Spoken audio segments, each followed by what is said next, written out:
to Evening News. I'm Amit Chiama. In tonight's top stories, Youth Ministry has decided to revise and resubmit the regulations on approving literature published in the Maldives to Parliament for approval. Islamic Minister Dr. Muhammad Shiham Ali Said says that all pilgrims going for Hajj must be brought under the government-owned Maldives Hajj Corporation.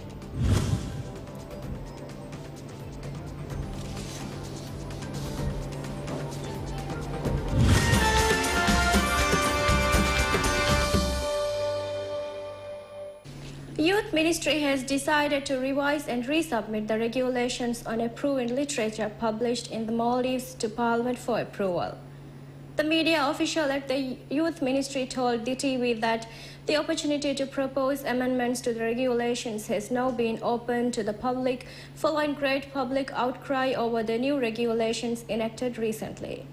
The opportunity has been opened for the public to submit amendments in writing to institutions such as the Information Commissioner's Office, Maldives Media Council, the Broadcasting Commission, and DhiTV Language Academy.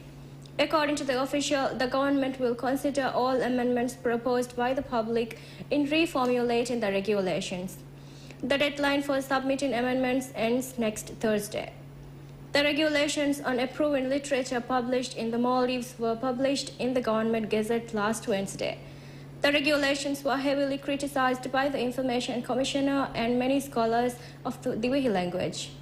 The regulations prohibit publishing literary material without seeking approval or authorization from the National Bureau of Classification and prescribes a fine of between 500 rupiah and 5,000 rupiah for violations.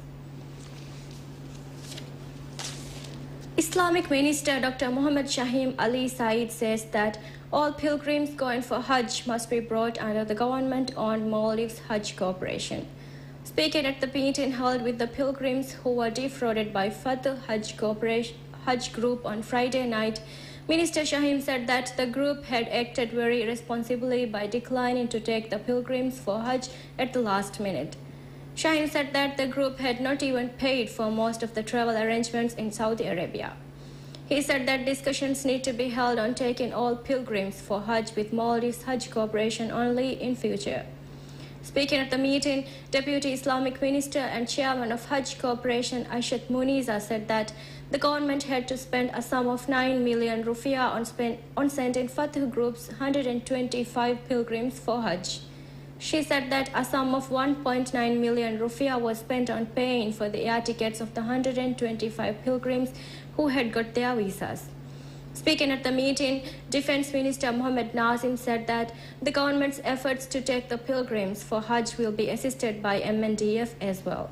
It's noteworthy that a similar fraud case had taken place 2 years ago, where 126 pilgrims of Malaysia Hajj Group were defrauded for a total sum of 8.6 million rupiah.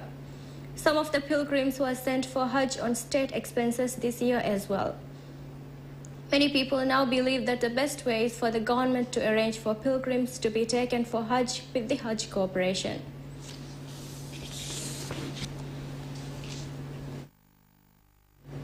The managing director of Fatah Hajj and Umrah Group, who is under arrest for defrauding a group of pilgrims, has been issued a 15-day detention period by the criminal court. 68-year-old Mustafa Mohammed of Mafan Excel was arrested under a court order at around 6 p.m. yesterday. According to police, Mustafa's residence and the office of Fatah Hajj Group were also inspected under a court order. Police said that investigations so far have revealed that the group had taken money from pilgrims beyond the quota set by the Islamic Ministry. Police urge all individuals who made payments to the group to report information about their transactions immediately. The Economic Crime Department of Police is now investigating the case further.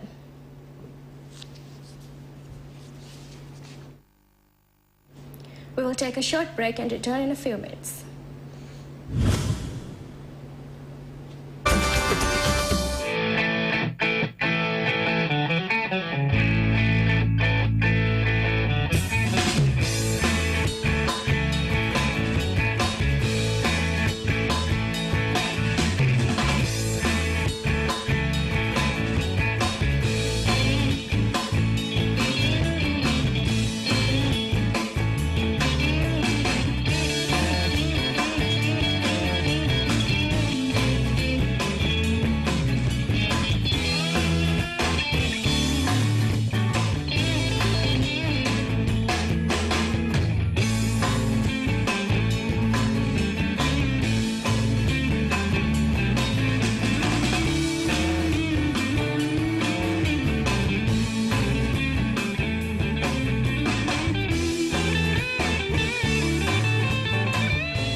Fenaka Corporation has brought generators to provide electricity to 77 islands 24/7. Managing Director of Fenaka Corporation, Mohammed Nimal, told DhiTV that the generators were brought under the company's 150 million rupiah project to provide generators and transformers to 77 islands. Nimal said that the generators were brought into the country by a Chinese company and that the generators will be transported and installed in the islands by Fenaka Corporation. Noting that the generators will be sent to islands where there is only one generator for electricity provision, Nimal said that the company hopes to complete the project by December. He said that electricity provision in most islands is better than it used to be in the past and that Fenaka hopes no more public complaints regarding electricity provision will be received after December.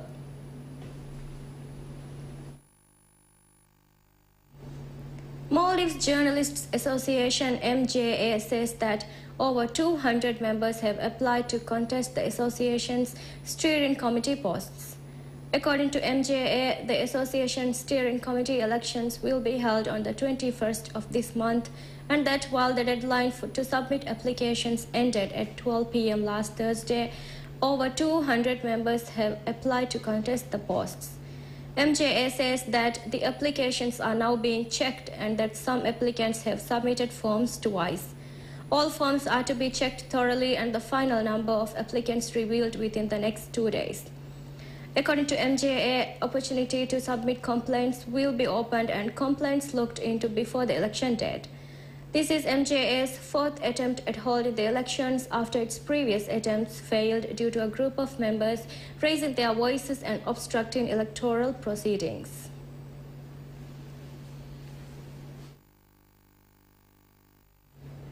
Statistics issued by Maldives Police Service show that theft is the most reported crime so far this year. According to police, up until today, a total of 3,769 theft cases have been reported this year. While 103 cases of theft have been reported so far this month, 388 cases of theft were reported in August alone. The second most reported crime is narcotic abuse, with a total of 2,439 cases so far. While 78 cases of narcotic abuse have been reported so far this month, 201 cases were reported last August.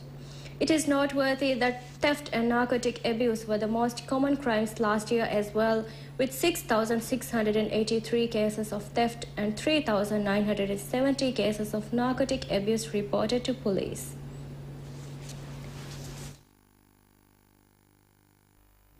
With that, we conclude tonight's evening news. Thank you for joining us. Have a good night.